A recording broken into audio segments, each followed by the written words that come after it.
Knock, knock. Who's there? Brittany. Hey, Brittany, how are you? Good. How are you? I'm really good. And if you are watching this, then you can see we have a little guest appearance by your new pup. Gordon. Hi, Gordon. And if you're not watching this, you're probably now like, why am I watching this on YouTube? So you can go check out Gordon. Oh my goodness. But no, it's not Gordon's podcast. It's Brittany's podcast episode. So thank you for joining me today, Brittany. Thanks for having me. Yeah, my pleasure. My pleasure. I really wanted to get you on as a podcast guest, knowing that you are also a female in the fitness industry. You've been doing this gig a long time as well. You've seen things come, things go, things change for the better, perhaps things change for the worse. You're also a coach, an educator, you're a trainer, a mom, a human being, blah, blah, blah, blah. Like the list is kind of endless and awesome. So I just know that we're going to have a great conversation today. So I guess I want to start after I've just said that huge list, like, please expand a little bit more about what it is that you do and I guess how you find time to do everything that you do, which is kind of awesome because I think a lot of people listening will want to know that too. Yeah, sure. So I've been in the fitness industry. It'll be 18 years this past January, actually. So I've been in this industry for a really long time. I started as a personal trainer. I moved into different management roles. I owned a personal training studio. And then I moved to Calgary to come work, to work for Good Life Fitness as a personal trainer. And then I worked my way up into an educator role, manager. And then I got pregnant and went on mat leave. And I thought, you know what, I just want to go online because I wanted to have that time at home with my family. I also have a 5-year-old stepdaughter. So I just wanted to have more freedom in my schedule. So I started training clients online. I actually gained my first client from my hospital bed, just a few hours actually after delivering my daughter, which is hilarious. Yeah. I was just like bored. I was sitting there. I delivered her at 2:30 in the morning. I just won't forget this because it was just so strange. Like it was 7:30 in the morning. I got a message from someone, "Hey, are you still training clients?" And I said, "No, I just had a baby." Literally online stuff. And they're like, "Oh, like how old is she?" I'm like 5 hours old. And they're like, "Oh, do you need a break? Like, do you need some time off?" And I'm like, "No, I'm good." So I onboarded a client from my hospital bed. And that's kind of how my online coaching business started. And just kind of spiraled from there. So then I started training clients online and I was pretty successful pretty quickly. So I was making 6 figures within 5 months of being online. And so I just kind of was started developing systems and processes for what I was doing. And I thought, you know what, I think other people could benefit from learning this from me because I was able to, having done really nothing online ever before to then, putting it together pretty quickly. So I developed a group mentoring program. So it's an 8-week program that people can take. They take it in a group setting. And we basically cover everything from how to register your business, name your business, brand your business, to, onboarding clients, doing application calls, marketing online, because that's a really big thing that, most people just don't know how to do. They don't know how to market their services well and grow your Instagram account and just all these different things. So we cover a lot in 8 weeks. But most of the people that leave the program, by the time they're done the 8 weeks, they already have 2 up to 9 paying clients. So it really is a good return on their investment. And then that kind of spiraled into one-on-one business coaching. So I had some people that didn't want to do the group setting. They were already kind of in the online coaching world, but they didn't know, they wanted someone to come in and kind of dissect their business and help them make it better. And again, put together their processes, systems, templates, and whatever. So I have a few clients that I do that with. And then I primarily do online coaching. I started to throw a little bit of in-person coaching in here and there just to see people. And I had some people that just, wanted to come and do the odd session in person. So I do that very rare, maybe 8 hours, 10 hours a month, something like that. So it is busy. So how do I find the time? Um, You are and a then magical we get a puppy, unicorn. and then we decide to get a puppy, right? People are like, "Are you crazy?" I'm like, "I don't know." But you know what? I think I'm very organized. I'm very on top of things. Like I mentioned, I have systems and processes in place for everything, whether that's how our family does supper to when the kids need to be dropped. Like I set a timer for myself. I get out of bed. I have a system for everything, and I think that's kind of what has allowed me to be as busy. Oh, then I became a CanFit Pro training instructor as well, pro trainer. So that I added that to the mix as well. So as you can probably tell, I'm a person that likes to do a lot. Like when I was working with Good Life, I had 6 roles in the company at one time. So I like to be, I just feel like I have a lot of energy, and I like to be giving back to others. I think that's kind of what it all boils down to. But yeah, I just, I hold myself to like a pretty strict schedule, even though I'm self-employed. It's like, this happens at this time, this happens at that time. And sometimes it means getting up at 5:30 in the morning while the rest of my family is sleeping, so I can get work done for an hour and a half before everyone's awake. Often, after the kids go to bed at 8, I'm on the computer working from 8 until sometimes 11 o'clock at night.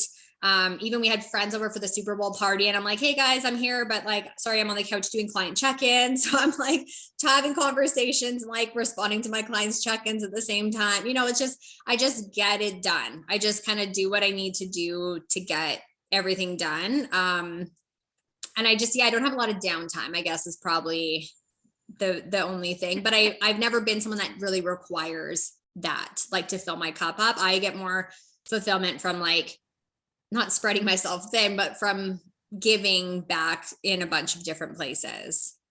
That's amazing. Like that list is pretty impressive, right? Like I'm sitting here like, whoa. But you know what? I think you make it work because of your personality, because of your experience, and those procedures and systems along the way. Yeah. So if you are listening and you're a fit pro and you're like, whoa, I want to do all of these things, I think we have to appreciate that it's kind of taking you 18 years to get here, right? Like, totally. And the only reason that you can have all these wonderful multifaceted pieces to your business is because of the experience. Yes. Right. And the time and the hours put into it to be able to create this wonderful business. So, I think right now you truly are embodying the word entrepreneur. I mean, that really is it, right? That side hustle, as well as your main gig, as well as, your family and everything else. And, it kind of doesn't stop. And I think at some point you have to kind of become okay with that. Yes. Right. But, listening to you speak and, we can delve a little deeper into, your systems. And you said you set timers and everything. But, I think if you're organized and you stay on track, yes, you're not going to lose yourself in that, and everything has its place. But I want to kind of go back to one of the first things you said, which was how you, I guess, got started as an entrepreneur. Yeah. So you essentially were online before we were online. Yes. Right?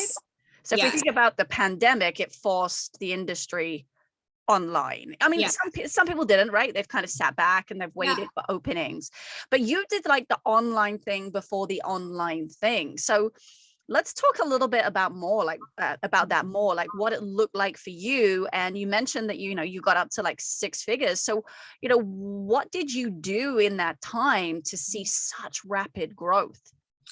So it's funny. I actually delivered my daughter. So I always knew I was going to go online when I went on mat leave, like when I was having a baby, because I had just kind of set up that plan for myself. So I already had a plan. And then the interesting thing was that my daughter, I went on maternity leave March 1st of 2020. And then the lockdowns happened 2 weeks later. So like up until that point, everyone was kind of like, "Oh, look at all this crazy stuff happening over in Spain, like look at all these dead bodies everywhere and whatever." But we were so far removed from it. And so I had already been thinking, I'm going to go online. I know what this is kind of the things I want to do. I'd started researching apps and like thinking how I wanted to coach online, because I think for me, a lot of online trainers, they don't coach. You know what I mean? Like, it's like when you're one-on-one with a client, you're very like, hey, how was your day? How are you feeling today? Okay, how's your body? Did you have a stressful day? Da, da, da. You're having all these conversations, right? You're building really good rapport with them. And I find with online trainers, sometimes they're just like, I'm here to give you a plan and you just better follow it.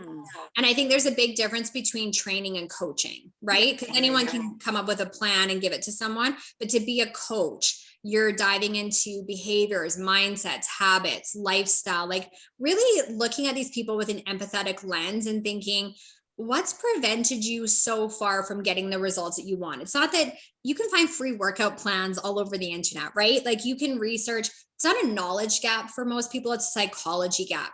And so with my coaching, I knew that that was the piece that I wanted to deliver on, was not like, okay, I'm going to give you this great workout plan that's going to kick your butt and teach you about macros. People can find that stuff online. It's like, I'm going to do those things, but I'm also going to do all of this.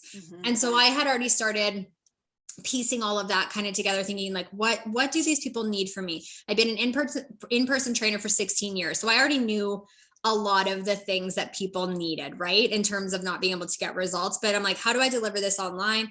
And then anyways, I went on mat leave March 1st, delivered Taylor towards the end of March. So we were a week into the lockdowns.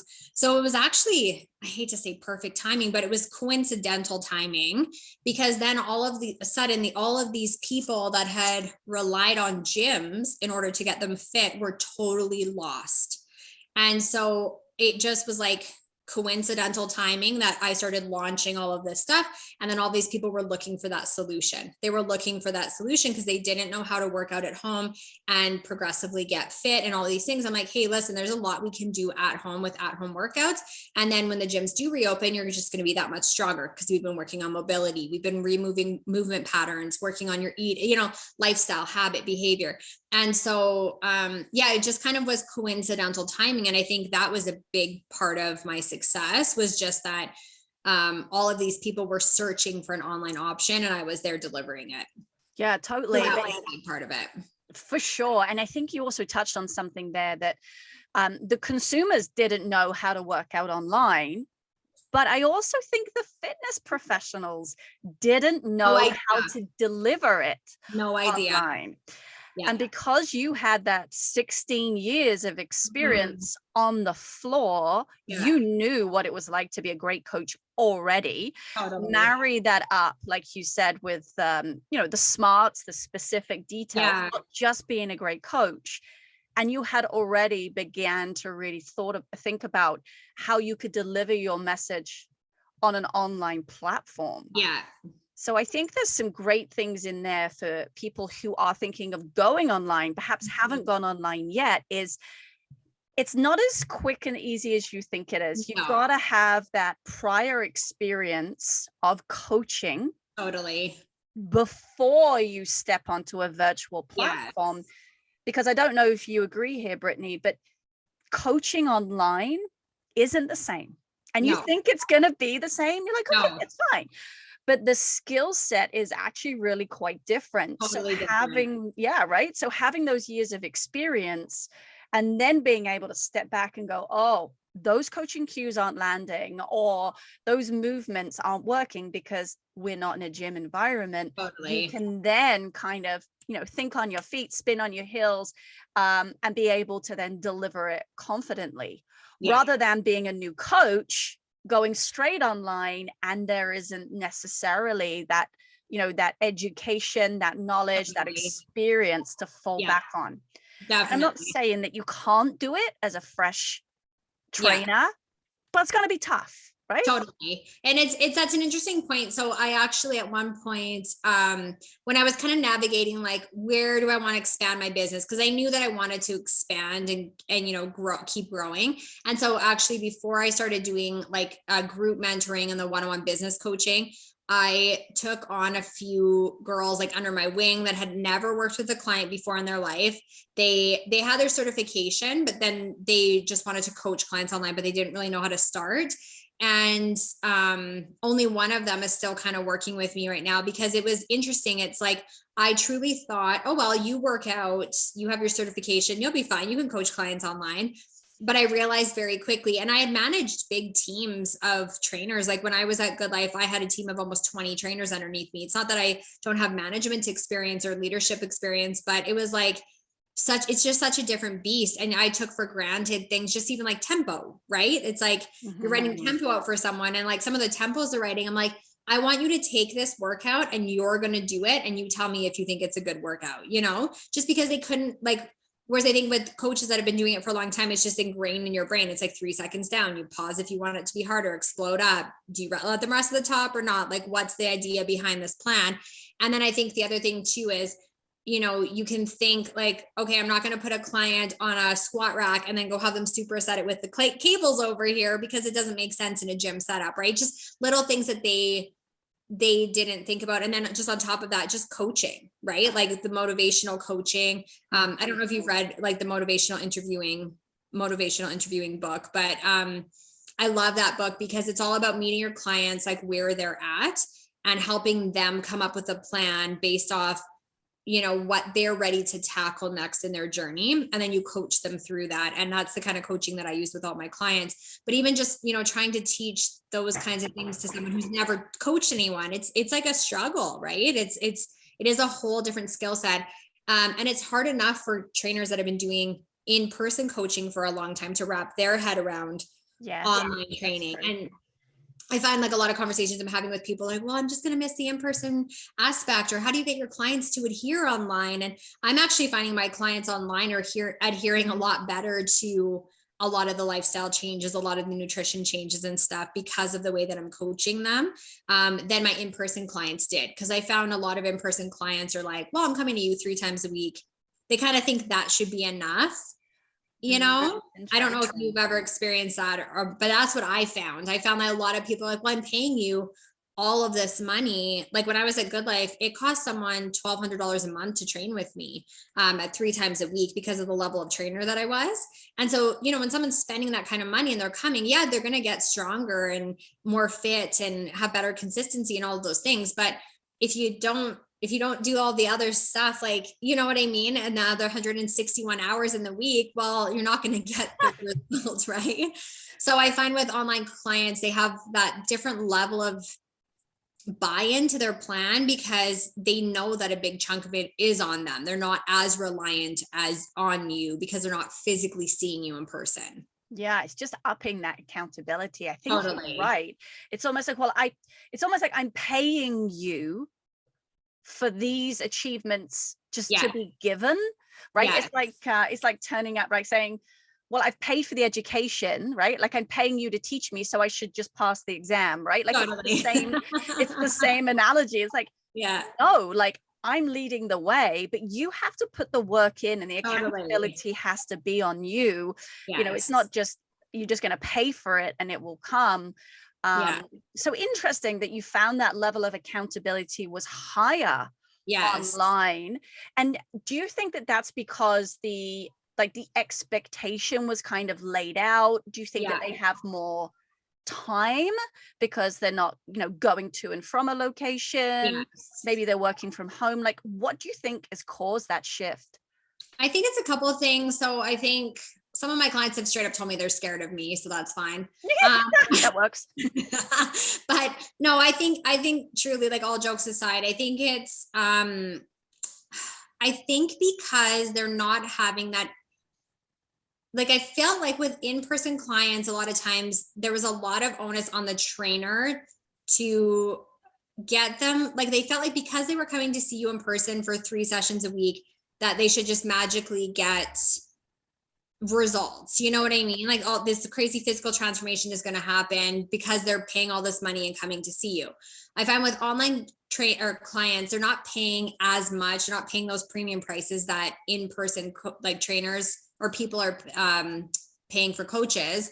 But I think they just have more buy-in to their program. And I think a lot of that does come down to the way that I coach. Like I have very clear expectations. Like you mentioned, it's like, when I'm on an application call, because I don't take on everyone that applies to work with me. And it's not like I'm better than them or whatever, but I know who I'm the best at turning results out for.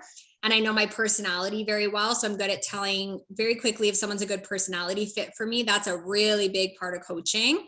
I know who's going to respond best to me. And it doesn't mean that I can't adapt my coaching style to different people if they need a different, something different from me, but I know who's going to be the best fit for my coaching. I know who's ready. I'm good at listening to, I know behavior change. And so I can listen to buzzwords. So if someone's like, I really want to lose weight, but I really want to do this. But if I hear but a lot, I'm like, hey, you're not ready, but I'm going to put you on an action plan and we'll follow up. So, there's certain circumstances where I don't take on people. But in my application calls, I'm very, I let them know, like, these are the expectations. I expect you to track your food every day. I expect you to reply to me when I send you a message. I expect you to check in weekly. This is what the weekly check-in looks like. I cover a lot of biofeedback and just different things like that. And then I tell them, I always tie it back into their goals. Cause I think if you can really get to the bottom of someone's why these goals are so important to them. And then I can tie it back, like, listen, you're going to want to check in because you just told me you want to do X, Y, Z. In order for me to be able to take you from here to here and us to progress this to this, I'm going to need those check-ins from you. Is there anything preventing you from doing those check-ins? Blah, blah, blah. So I have those conversations on the application call. So when we get started, it's like, they know exactly what's expected of them. They know exactly when their program's going to change. They know exactly what's needed from their end. And so, yeah, I think a huge part of it is that expectation and the communication level and all of that kind of stuff. You know what? There were so many little golden nuggets in there. And if you are somebody who's wanting to come onto the online space to service clients, go back and listen to that again. So a couple of things I want to pull out of that was, first of all, you're an online business, but you have an application call. Like, boom, straight there. Like, I think that's so important to still be human, and I'm doing human in air quotes because I think some of the fear of the online space is, well, I'm not really with anybody, it's impersonal, I'm just looking at somebody on a screen. So that's one golden nugget I want to pull out, is it doesn't have to be. How can you humanize it? So I love that you're having those discovery calls. And the second thing I want to take out of there, which I actually just spoke about last week, was you don't have to take on all clients. It's okay to say no to a client. And it's also okay to fire a client. Totally. And if you are a consumer or a client out there, that's not me being harsh. That's actually the complete opposite. It's me holding you accountable, but it's also holding my integrity standards. Yes. Because you come to a point where you understand truly who you are as a coach, the benefits you have to offer. And that doesn't match everybody. And that's okay. Totally. You mentioned that maybe you're not ready yet, and that's okay. So here's an action plan, go away, come back. Yeah. But then I'm guessing also, Brittany, if somebody's not doing what is asked, then, you would think twice about saying, and I say the word fire. I mean, it would be a lot nicer than that. But I'm guessing you would be okay to be like, hey, like, stop paying me. Like, at this point in time, we need a reset. Come back, kind of thing. Yes. And I have definitely had to have those calls. Like, I really do try, I'm very big, like I've mentioned a few times already, on like behavior change, lifestyle change, like all within my scope of practice. Right. But if I feel like there's someone who needs, whether it's therapy before they come and work with me, or just to get used to movement or something, if we've tried a lot of different things and something's not clicking, I don't feel right about continuing to take someone's money every month. It's not a donation. It's like, this isn't working right now, and these are the reasons why. These would be my recommendations for you. Again, I set them up on an action plan, and I'm like, I'm always here for you. You can always reach out to me. This isn't like a breakup. It's just, I don't feel right about continuing this coaching process right now, because where you're at in your journey, you're not ready for what I do. And that's okay. It's not personal. It's nothing like that, but it's also like, I only take on a certain amount of clients. So I like to have room in my schedule for the right people that are ready. Because I actually like coaching people. I don't like just taking their money every month. Oh, there's a little nugget there, right? Like, I think you have to look at your values as a business and an individual, right? When it comes to taking on clients too. And I know that's really tough when you're a new trainer and you're trying to figure it out, trying to figure out where you align in the industry. And it's going to be a bit of a juggle at the beginning, but I think to get results for the people you're training, to really enjoy what you're doing and have a long career, I think you're going to have to make those tough decisions, right? Really. And I mean, there's just some great takeaways in there, Brittany. Thanks for sharing that. Yeah, of course. I want to ask you this question. Mm-hmm. When you were looking at going online, mm-hmm. how many female trainers did you find were offering what you were offering, or in that online space? Not really any, doing what I do, like the type of coaching that I do. And just, really none. Like there really wasn't any. I found a lot of, because I was obviously doing market research to see kind of what the competition was out there and stuff. There's a lot of people doing like contest prep, or they're doing like the DIY programs where it's like, hey, it's $20 a month and you get this or whatever. So there was a lot of that. But I found, any kind of people that I liked, that I looked up to in the fitness industry, they are not coaching clients anymore. They're doing like writing books, or, touring, like doing seminars and like all this kind of stuff. So it was I really didn't find a lot of females doing what I do. That's sad, hey? Yeah. So thank you for pioneering it forward. I think just in our industry as a whole, certainly when it comes to one-on-one training and coaching at that high level, the female species isn't very well represented. However, group fitness and group coaching is, I would say, actually the other way around, which has always boggled my mind, and I found it quite interesting. So being a female in this space, I mean, you are and do come across extremely confident. Like, was there any time where, you suffered a bit from imposter syndrome, being the only female out there, right? Like, what was it like at the beginning? No. I've never had imposter syndrome. And I know that might sound kind of weird, but I just was so even from when I first started training. Like, I walked into my first job, there was 5 trainers and me. I lived in a smaller city at that point, but I came onto a thing, and I think for me, it was never imposter syndrome. It was like, I became obsessed with getting educated and credentialed, because I didn't want to be judged by the way that I looked, or, I can be kind of, it sounds funny, but kind of an airhead. Like, my husband's always like, oh God, like, cause I'm just one of those people that's very naive, I guess, which is strange. Cause I have the street smarts and all that kind of stuff. But if people tell me something, I always believe it. I'm like, oh, wow. And my husband's like, that's a joke. Like, they're kidding. I'm like, oh, okay. So I'm kind of that way. So sometimes, like, I can be, those people might think, oh, she's an airhead or something. And then just the way that I look or whatever, it was like, never wanted someone to think like I didn't deserve my place, so to speak. So I just, right from the get-go, when I became a trainer, I was like, certification after certification. Like, I think I took like 10 or 11. So maybe that was imposter syndrome, 10 or 11 certifications in my first year. But I was just very like, I need to get credentialed because I want people to take me seriously as a female in this industry. But you know what? I'm so thankful for that. I'm actually really thankful for that, because that has served me so well. And it's allowed me to lead, so for example, when I moved to Calgary to work for Good Life, I walked into a back room, the team that I jumped into, 14 male trainers. I was the only female. So I walk into this back room and there was like farting and it smelled and it was just like dirty. Yep. And I was like, oh my God. So I remember I told them all, I'm like, I'm going to spend 5 hours in this back room this Saturday. If there's anything you guys care about, like, you should have seen this room. It was horrible. And I was like, I will not eat my lunch in this room. Like, this is disgusting.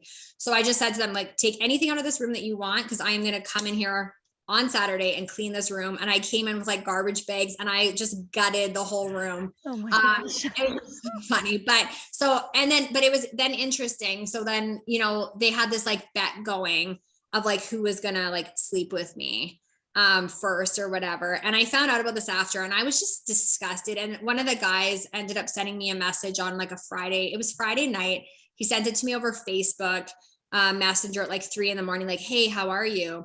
So I'd been here for like a week. And so Monday morning, I made sure there was like a large majority of them in the room. So I looked at the message that he knew I had seen it.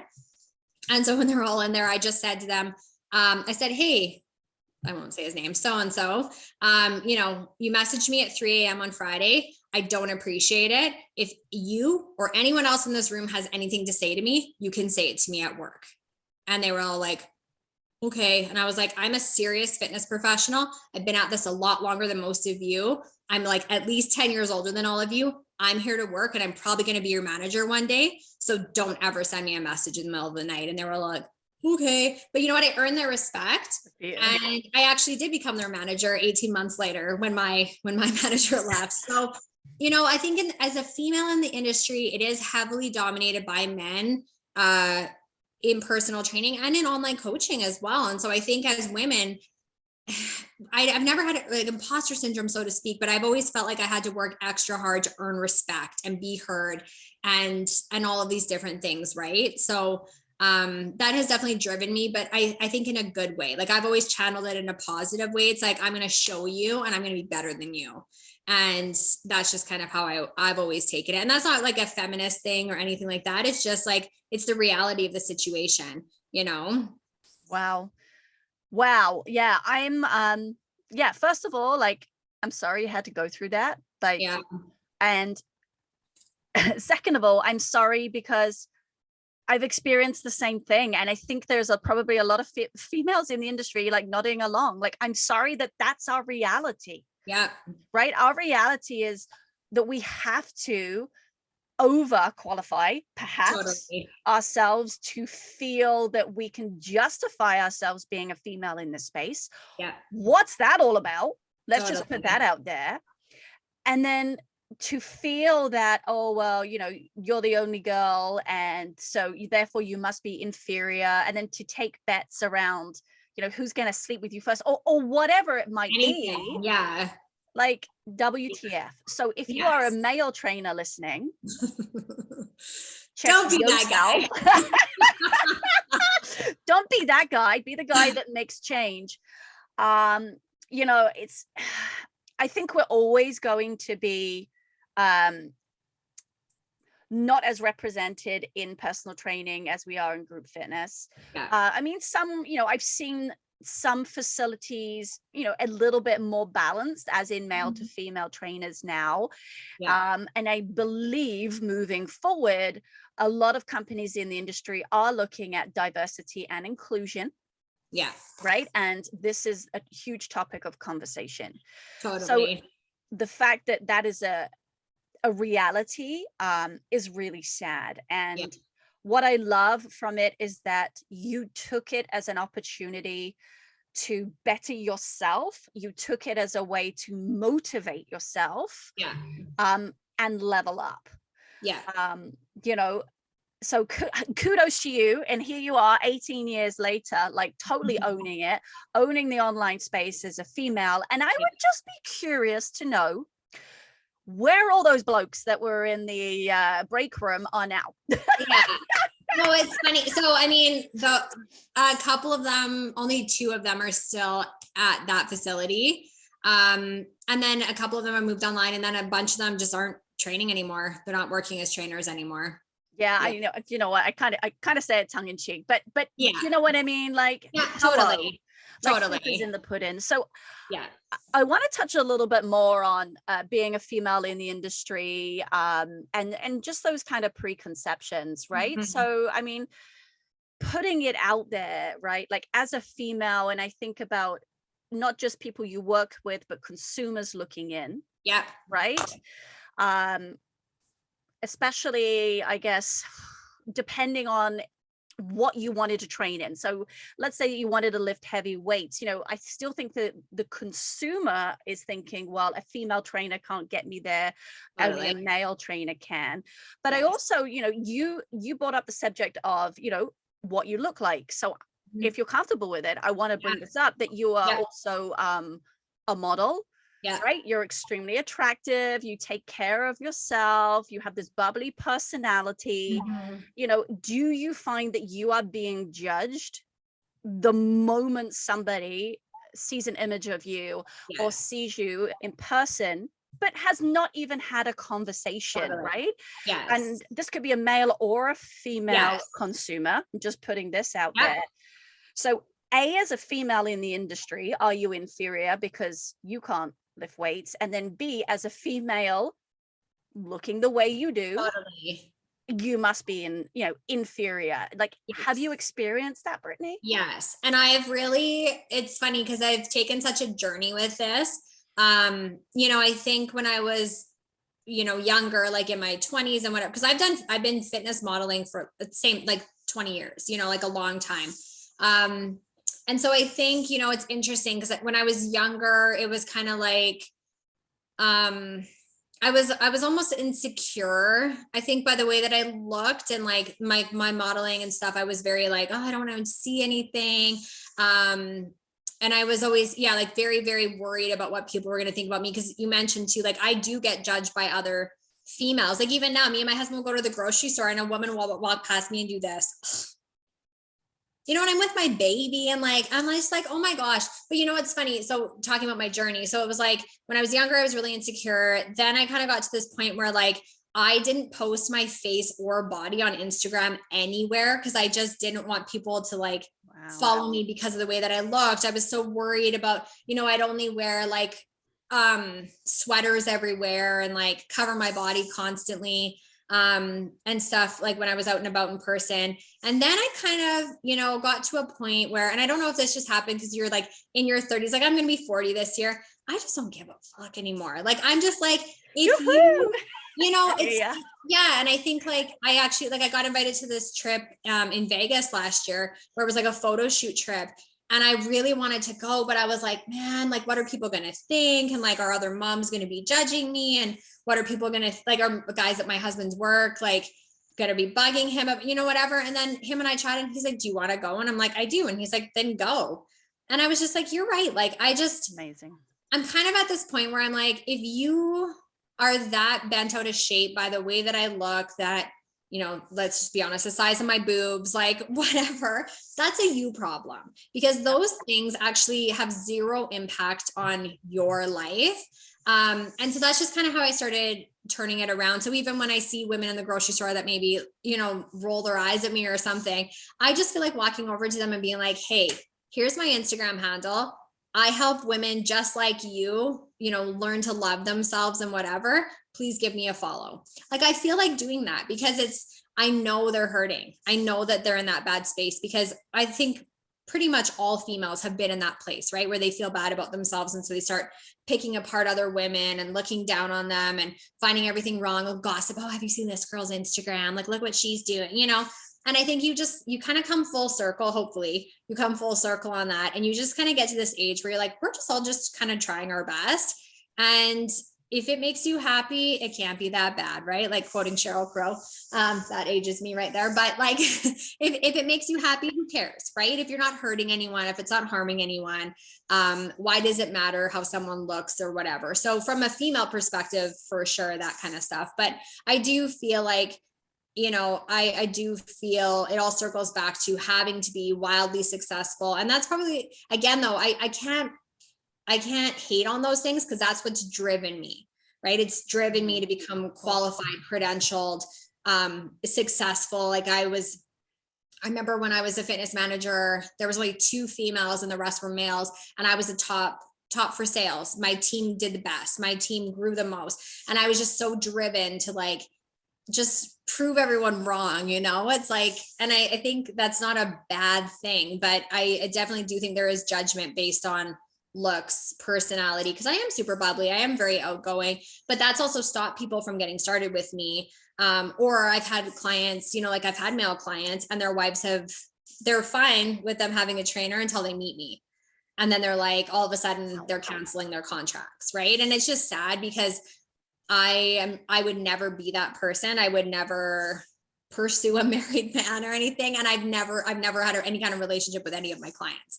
So I just, it just makes me sad, like that kind of stuff. Cause I'm like, oh, I'm helping this person. Like that's how I view it. But then that insecurity then definitely does come in.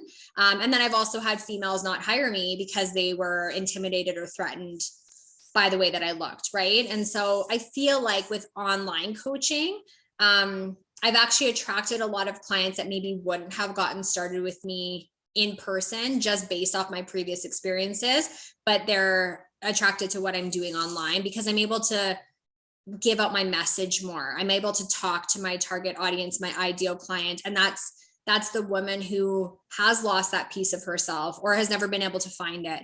And I love helping women just build them up and empower them. And I think that message comes across on my social media. And so I think I've been able to attract women to my team of clients that maybe wouldn't have hired me in person had they met me or seen me on the gym floor. Wow.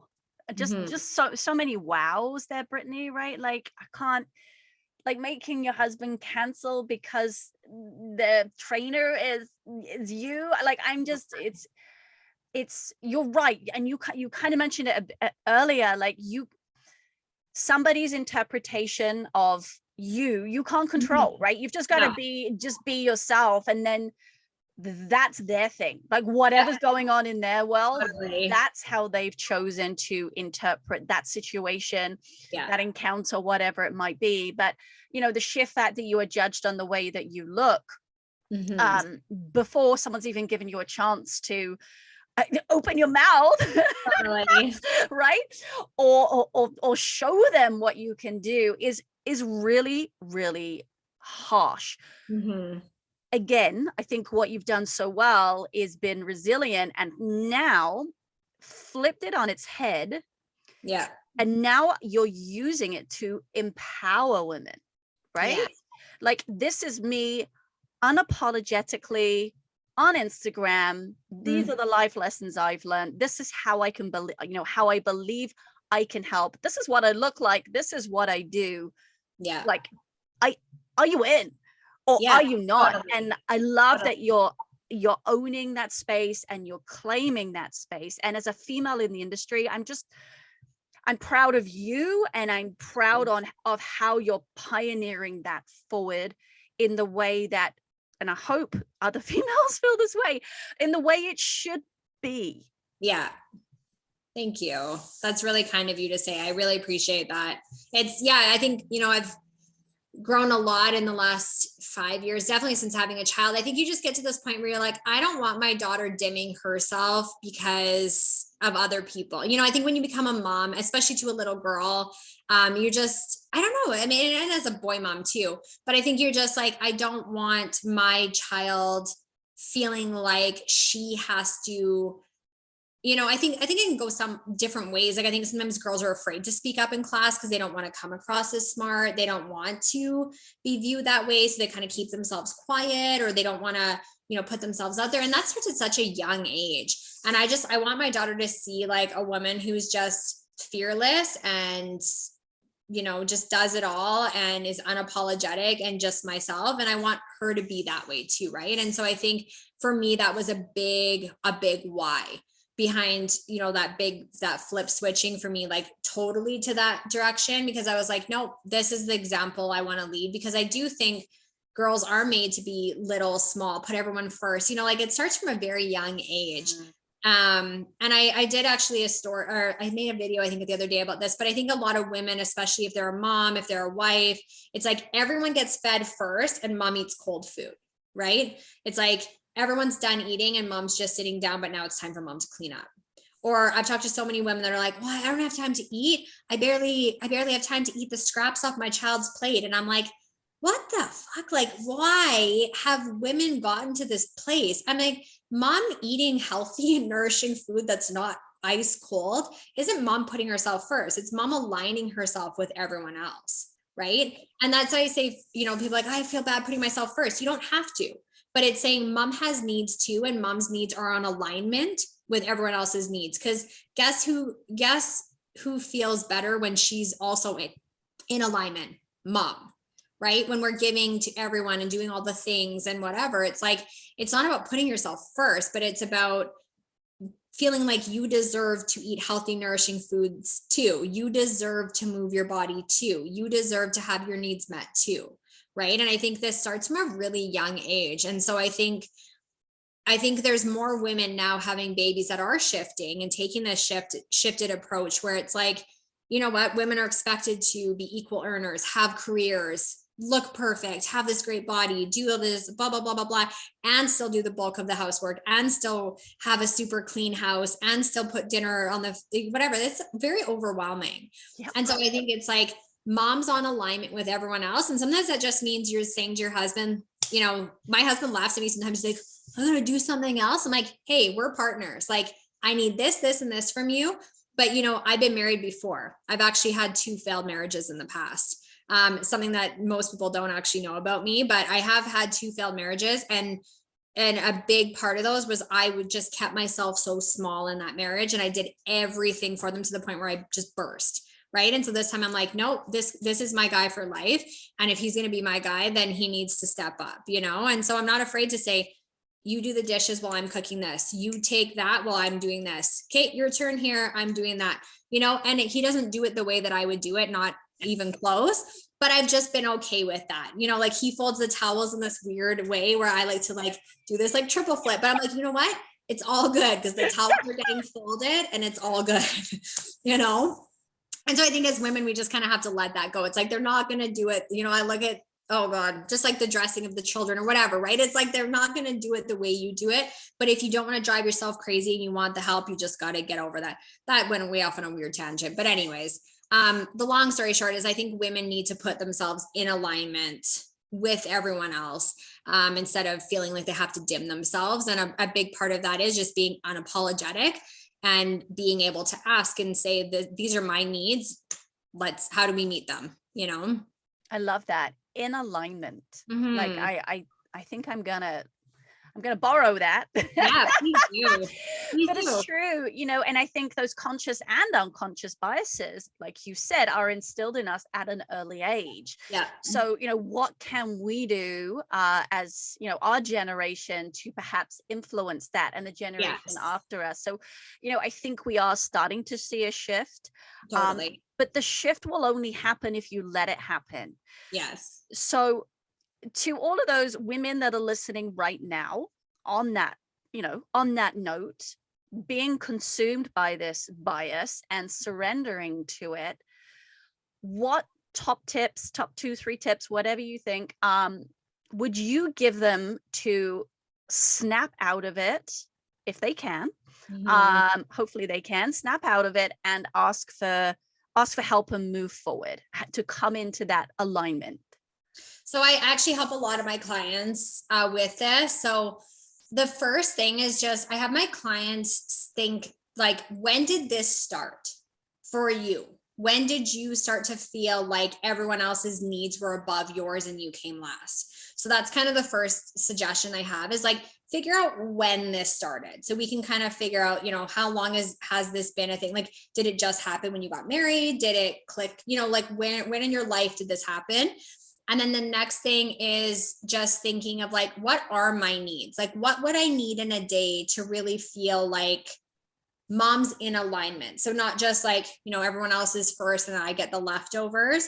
So it's that. And then it's like, who do I need to have a conversation with to let them know how I'm feeling? Because I think a lot of times as women, we think if we like huff and puff around the house and like kind of throw things loudly or put dishes away louder, someone's going to come over and be like, someone, as in your husband, is going to be like, do you need some help? No, that like those things don't work. Right. So it's like, what are the top stressors, I guess, in your life? Or where are those moments when you're feeling that anxiety or feeling like you need help or you want to do something?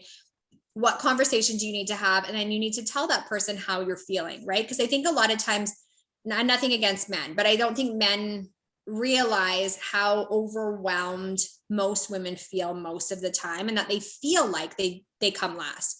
Because I don't think, you know, from conversations I've had with guys, the majority of them, they don't really think dad comes last. They're just like, I want to get my workout in. When do I do that? When do I do this? You know, whatever. And so they don't understand necessarily how women are feeling. And so I think it's then, you know, then who do we have a conversation with? What does that conversation need to look like? And then how do you guys work together to start taking strides towards mom feeling in alignment with everyone else? And, you know, and then a big component of that is like, how good is your marriage, right? Because it's like, some guys like the way that things are now. And so that can cause rockiness in a relationship and stuff. But I'm just always of the mindset, like, if that's going to rock the boat to a point where like you can't be together because you have needs that you want fulfilled and met, maybe you need to re-examine, you know, your partnership or whatever too. Like, not trying to cause divorces out there or anything, but I think you know, that's kind of where it needs to start, is like, how long have I been feeling this way? You know, where did this come from? And then what are my needs? Like, realistically, what would make me feel good in a day? And then who do I need to talk to get this ball rolling, to start this conversation, to share how I'm feeling? And then what does that look like? You know, what would be the ultimate result from that conversation? And I think that's a good place to start. I think those are really, really great tips. And I think, you know, ways for us all to check in regularly. And I think this isn't a conversation just to have once, right? I think this is a conversation that you need to have in your head and, you know, analyze all the time, right? As an individual. And then you, like you said, like, as a family, like, you know, where are we at? So we are all at this, you know, this equal level. Totally. You know, and those conversations are tough, right? Like, I get it. It's not meant to be easy. If it was easy, it'd be boring, right? Totally. Oh my goodness, right? But I think, yes, talking to people for sure is a huge help. And, you know, I think that's through listening to you today, I think that's a huge part of why you created what you created, right? Is to have another person for females to talk to, you know, to figure this out. You know, maybe it is a change in their fitness and lifestyle that they need. Maybe it isn't, but, you know, just seeing a female, you know, pioneer out there, I think is super important. You know, it fills people with confidence and empowerment that, you know, if there's already somebody out there doing it, right, then that could be me. So I honestly believe that, you know, you're pioneering forward, and you're changing the way females are viewed in the industry. You're changing the way females who are one-on-one trainers are viewed in the industry, and hopefully breaking down barriers for any other female that wants to come into this industry. So just before we wrap up, Brittany, if you can just let everyone know, you know, how they can get hold of you. We, of course, will put all of the deets in the show notes. But yeah, if you just kind of want to give us a little snapshot of how people can get hold of you, perhaps a program that's coming up next, that would be great. Yeah, for sure. So the best way to get a hold of me is through Instagram. So it's Brittany Chapman Fitness. I just run my business solely off Instagram at this point in time. And then just shoot me a DM. Like, I love, even if you're not looking to be a client, if you have questions about the industry or my journey, anything we've talked about today, I love chatting with other women. So please don't hesitate to DM me. So I only take on new clients. I do my application calls from the 1st to the 5th of every month. So you can apply through the link in my bio, and then I set up calls, and we kind of discussed that earlier on, but I basically just have a conversation with you and let you know more about what I do, how I would help you with your specific goals, and we can chat and see if it's a good fit. So that's the best way to kind of get in touch with me. I'm currently running a group mentorship, so that won't be coming up again. I'm probably looking to run one again in April. So again, you can DM me for details on that, because I'm not doing applications for that yet, but I can give you some more information. And then I'm always looking for one-on-one business coaching clients. So I currently have four of those. So that's more for someone who has already been an in-person trainer, has already been online coaching, but their business isn't where they want it to be and they don't know why. So I basically come in and just rip it apart, go through it like as a client, give you feedback that way. And there's a whole lot of things that we do, but I'm always looking for those kinds of clients because I love helping other people with their businesses too. So yeah, Instagram is the best way, and my DMs are always open. Awesome. So people starting out in the industry, people already in the industry wanting to better themselves, and then of course consumers of fitness as well. Yeah. Brittany, this is epic. I love talking to you today. I feel like we need a part 2. Like, I was like, can we just do this every week? I'm having so much fun. There's just so much we could get into. And with your 18 years in the industry, my 20 years in the industry as well, like I bet there's so many stories that we could tell. So I feel like a part 2 will be coming soon. But thanks so much for today. Thanks for listening. You're very welcome. Thanks for listening, everybody. All of Brittany's details will be in the session notes today. Thanks for listening. Take care. Until next time.